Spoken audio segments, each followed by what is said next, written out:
자, 바울 일행이 루디아의 집에 기거하면서 말씀을 전하고 있었어요.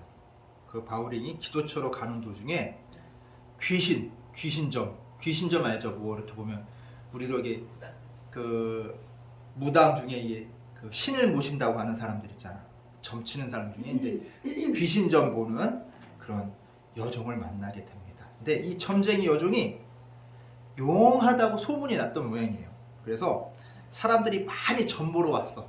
이 여종한테 많이 점 보러 와서 그 주인들에게 큰 이익을 가져다 주었다고 오늘 성경에 서는 우리에게 말씀을 하고 계십니다. 근데 그 여자 점쟁이가 바울 일행을 딱 보더니 바울 일행을 따라다니기 시작하는 거야. 따라다니면서 뭐 하면서 외치는 거야. 이 외침이 뭐냐면 좀 예사롭지가 않아요. 예, 17절에 나옵니다.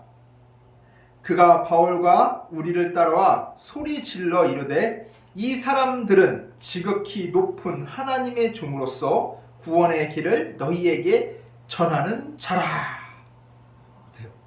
야, 귀신이 지금 홍보하고 다녀. 야, 이 사람들 이제 하나님 말씀 전하는 사람이니까 이 사람들 말 잘 들어봐. 그럼 구원을 얻을 수 있어 하면서 귀신 들린 여종이 막 홍보로 다니는 거야. 그러면 홍보가 잘 될까 안 될까? 왜 안 돼? 잘 되지. 아니 갑자기 모르던 여자가 그 동네에서 그 도시에서 용하기로 소문난 어느 집에 숟가락 몇 개, 젓가락 몇 개 있는지 다 아는 점쟁이가 갑자기 처음 보는 사람들, 저 사람들이 하나님의 말씀을 전한다는 거야. 하나님의 종으로서 하나님의 그 말씀, 구원의 말씀을 전하니까 그 얘기 잘 들어보라고 광고를 해주고 있잖아요. 그래서 사람들이 엉성해서 뭉성뭉성하면서 주목할 거잖아. 바울 일행들을 주목하겠어요, 안 주목하겠어요? 예. 그럼 홍보가 잘 될까 안 될까? 잘 되겠죠. 근데 오늘 18절에 보면 이렇게 나와요. 이같이 여러 날을 하는지라 바울이 심히 괴로워하여. 좋은 말도 하루 이틀이지. 그냥 여러 날 매일같이 와가지고 따라다니면서 뭐라고 그래? 계속 외치는 거야. 위에서 말씀 전하려고 해도 외치고 뭐 하려고 해도 외치고 그냥 동네방네 사방팔방 바울 일행 가는데 졸졸졸졸 따라다니면서 외치니까 바울이 괴로웠던 거예요. 조금 언짢았을 수도 있어. 좀 괴로울 수도 있어. 어우 지겨워 할 수도 있어. 예? 그래서 참지 못하고 뭐라고요? 그 귀신에게 이르되 예수 그리스도의 이름으로 내가 내게 명하노니 그에게서 나오라 하니 귀신이 즉시 나오는지라. 어떻게 해요? 귀신을 쫓아내버려요. 자, 여종에 의해서 귀신을 쫓아내버리니까 이제 여종이 이제 그 여자가 이제 점 보는 능력이 어떻게 됐어? 없어졌잖아. 이제 귀신 떠나가놨으니까 무슨 수로 점을 봐. 야 이제 야 그러니까 뭐야 모르면 몰라도 야 지금 난리 난 거 아니야.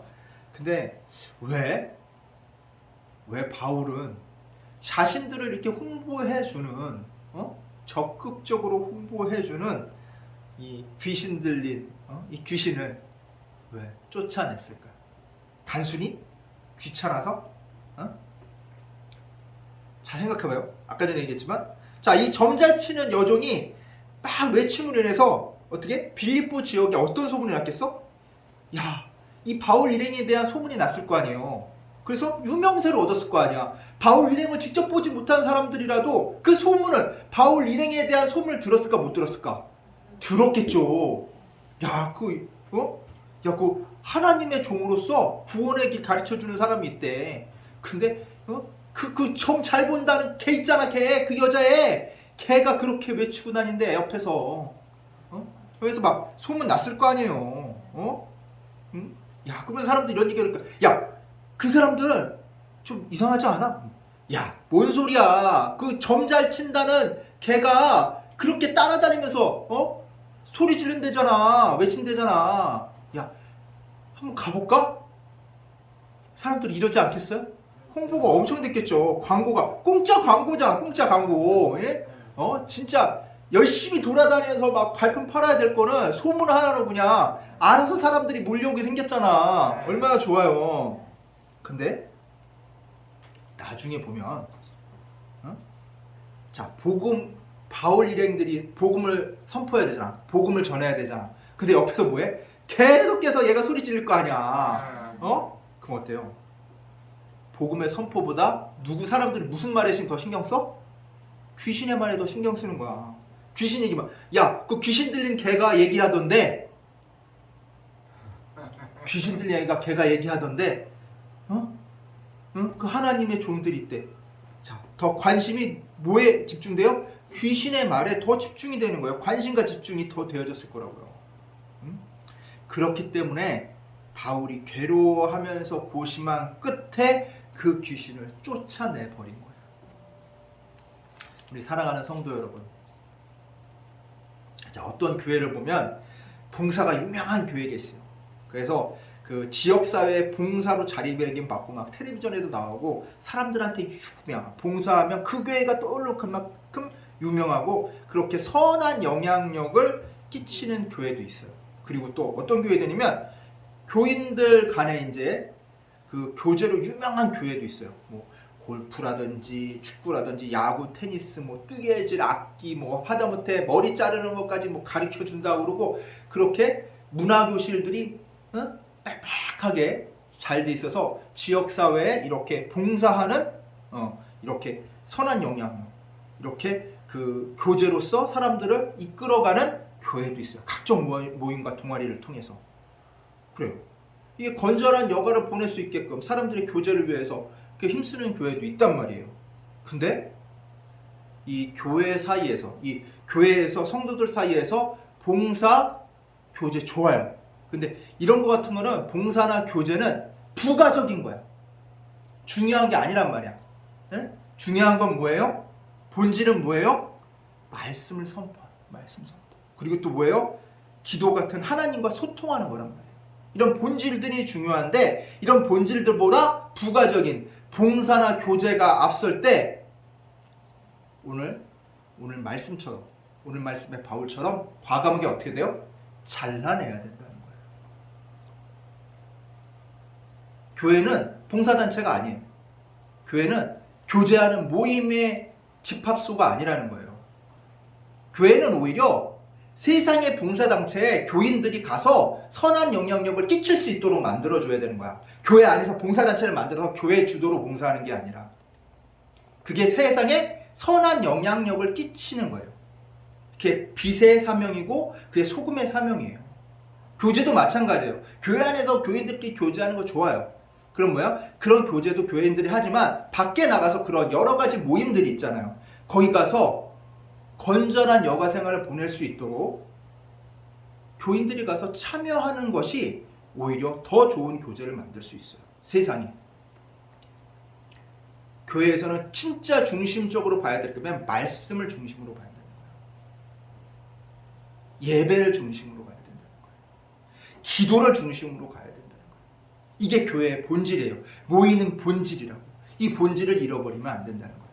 이 본질을 지키기 위해서 바울은 어떻게 했어요? 과감하게 공짜 광고를 차단시켰다는 거예요. 근데 물론 이로 인해 손해가 있었어요.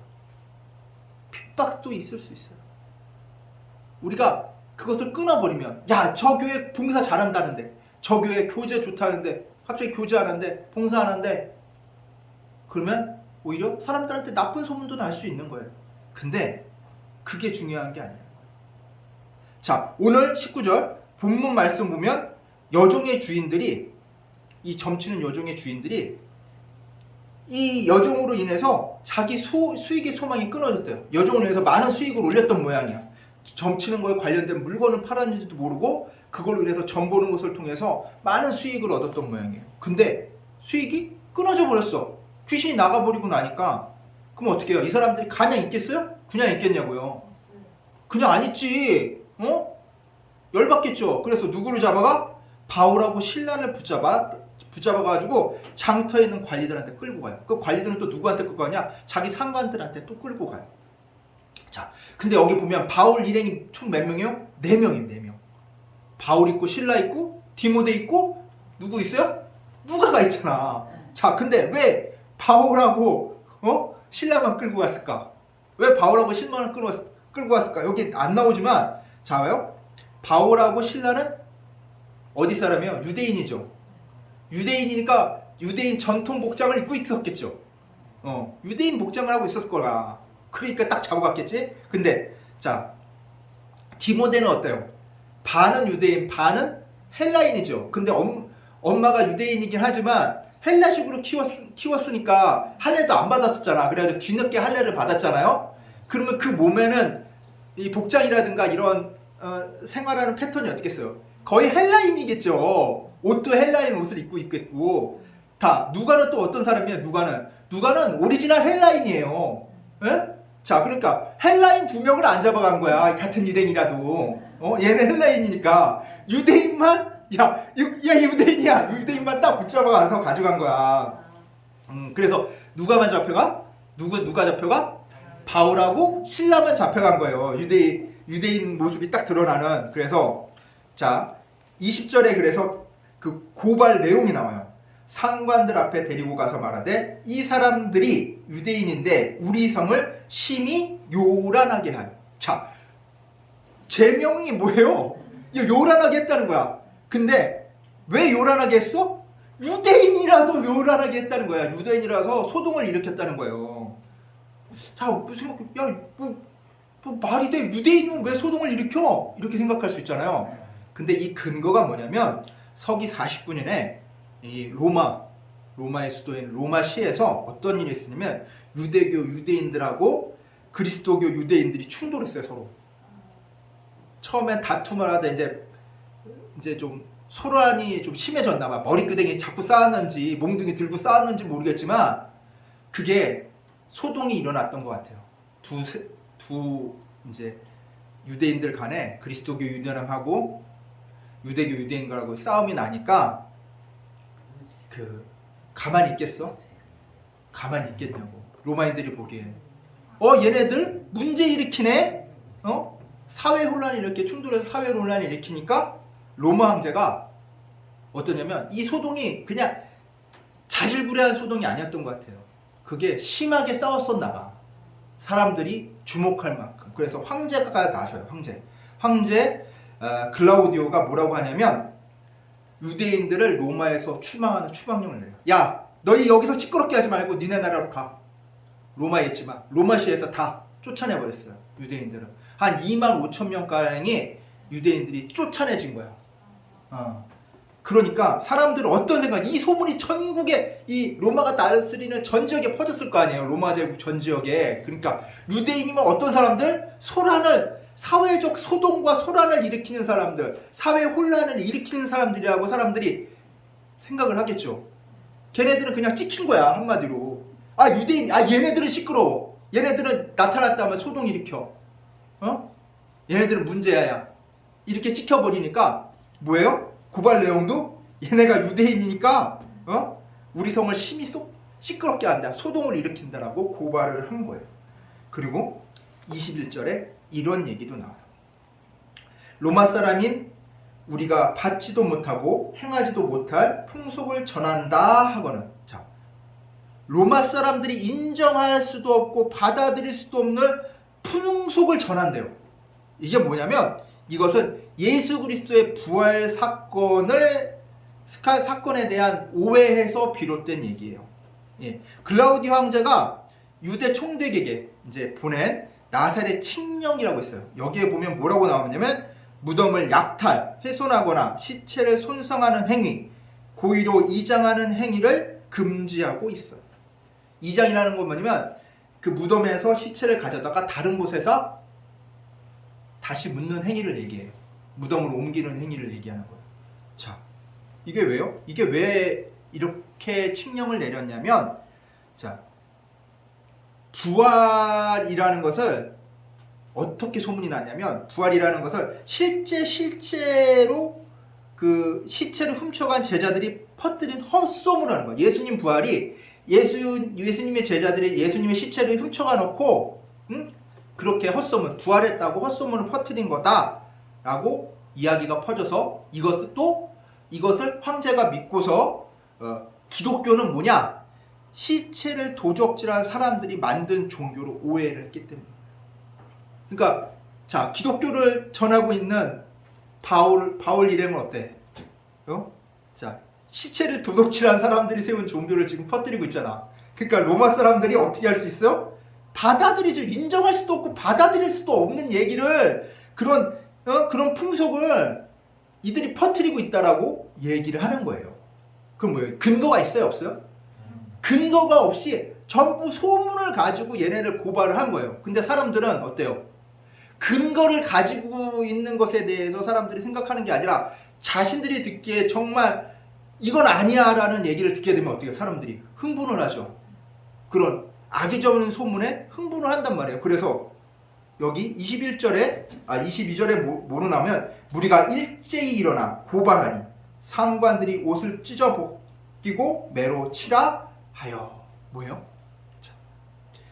거기 있던 사람들이 전부 다 이제 흥분을 한 거야. 일제히 흥분해가지고 야 고발하고 난리치고 야 얘네들 빨리 이거 처리해야 된다. 이런 엉터리 없는 짓거리를 하는 얘들 그냥 놔두면 안 된다고 막 사람들이 막 난리 법석을 치니까 거기 있던 관리들이 놀랄 거 아니에요.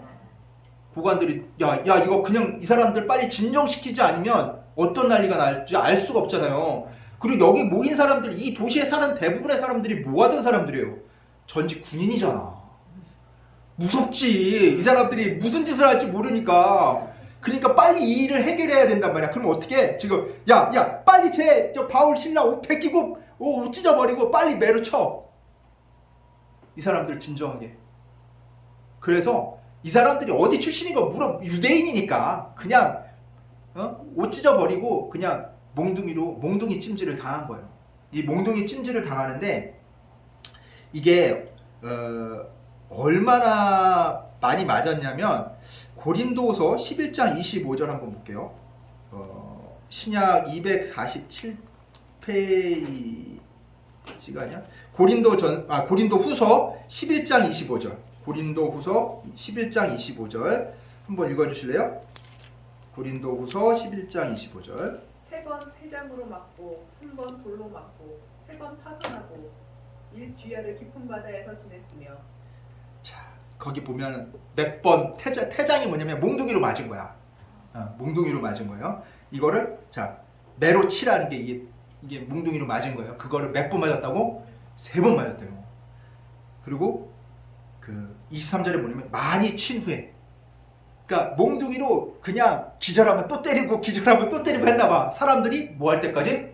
분이 풀릴 때까지 그 앞에서 치린 거예요. 사람들이 분이 풀릴 때까지 그냥 때리다 보니까 엄청 많이 때린 거야. 엄청나게 맞고서 옥에 가두는데 간수에게 뭐냐면 야 얘네들 도망가지 못하게 든든히 시켜. 그리고 그 명령을 받아서 어디 하냐면 깊은 옥에 가두는 거야. 그냥 햇빛 뜨는 이런 좀 좋은 데가 아니라 지하 감옥, 깜깜하고 습하고 아주 그냥 한번 들어가면 나올 수 없는 데다 가두고서 그 발에 착고를 채운대요. 착고가 뭐냐면 발에 쇠사슬을 채운 거야. 쇠사슬하면. 그러니까 자유롭게 움직이지도 못해. 그 안에서 꼼짝 못하게 붙들려져 있는 거예요. 야, 이 정도 되면은 어떤 마음 들어요? 아마 이런 마음이 들었을지도 몰라. 우리 같으면 야 내가 왜 그 점쟁이 귀신 죽어가지고 이런 꼴 당하나? 야 그냥 그 좀 시끄럽더라도 좀 잘 달래서 놔둘 걸. 그러면 그 홍보도 되고 말씀 전하는 조금 불편은 하지만 그냥 놔둘 걸. 그런 생각도 할 수도 있단 말이야. 우리 같으면 목사님 같으면 그런 생각도 했을 것 같아요. 근데 바울과 실라는 이렇게 후회하지 않았다는 거야. 뭐예요? 한밤중에도 기도하며 찬송했다고 나와요. 25절 읽어볼게요. 한밤중에 바울과 실라가 기도하고 하나님을 찬송하며 죄수들이 듣더라. 야, 그 지하에서 얼마나 기도하고 찬송했던지 거기 옥에 갇혀있던 다른 죄수들도 그 하나님 찬미하는 소리를 딱 들었다는 거예요. 자, 이거는 아마 우린 이럴 수 있잖아. 감옥에 갇히면 하나님 이거 감옥에서 구출해 주세요. 나오게 해주세요. 근데 그 전에 붙잡혀 갔던 베드로도 그렇고, 베드로도 어때서 감옥에서 그냥 자고 있었죠. 옆구리 차야지 깨어날 정도로. 그 감옥에 진짜 목숨이 경각에 달린 그 감옥에서도 왜 이렇게 편한지 모르겠어. 한쪽에서는 찬양하고 찬미하고 이렇게 감옥에서 나오게 해달라고, 구출해달라고 그렇게 바라는 간구보다 뭐가 나왔어요? 찬송이 나왔어. 기도가 나왔어. 이건 고난에 대한 신앙의 승리예요. 우리가 어렵고 힘들 때가 있어. 그때 그러지 않았으면 내 꼴이 이러지 않았을 텐데. 그런 후회도 있고. 근데 바울과 신라는 그 후회를 안 했다는 거야. 뭐 했어요? 대신 뭐해? 찬송했다. 기도했다는 거야. 하나님께 감사드렸다는 거야. 분명히 우리가 보기에는 이거 어렵고 힘들고 진짜 한시라도 빨리 이 구렁텅이에서 벗어나게 해주세요라고 기도가 나와야 될 텐데 전혀 다른 하나님을 찬미하는 그런 기도와 찬송이 흘렀다는 것은 우리에게 시사해 주는 바가 많습니다. 요즘 세상을 보면 하나님이 세운 원칙들이 많이 무너졌어요. 그 다음에 교회의 본질을 제대로 이해하지 못하는 목회자나 교회의 가치를 세상적으로만 생각하는 교인들이 많아진 것은 부정할 수 없는 사실이에요. 근데 이 말씀을 듣는 우리 성도님들은 말씀을 지키며 나아간 그루터기 되기 원합니다. 말씀의 그루터기 되기 바라는 그 마음에 오늘 말씀을 전했어요. 바울과 실라처럼 어떠한 어려움과 괴로움이 있더라도 하나님께 기쁨의 찬양을, 감사의 찬양을 드릴 수 있는 저희들 되기 원합니다. 아멘.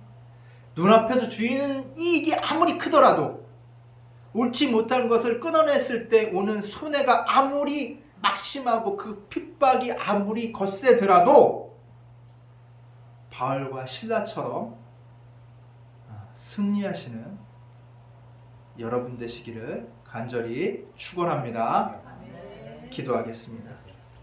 사랑과 은혜가 가득하신 하나님 아버지 감사합니다. 오늘 말씀에 바울과 실라처럼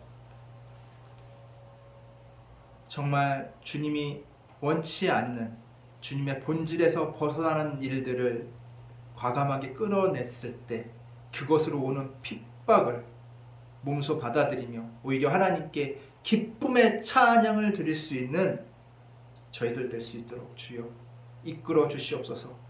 우리의 신앙이 더욱더 단단해지게 만들어 주시옵소서.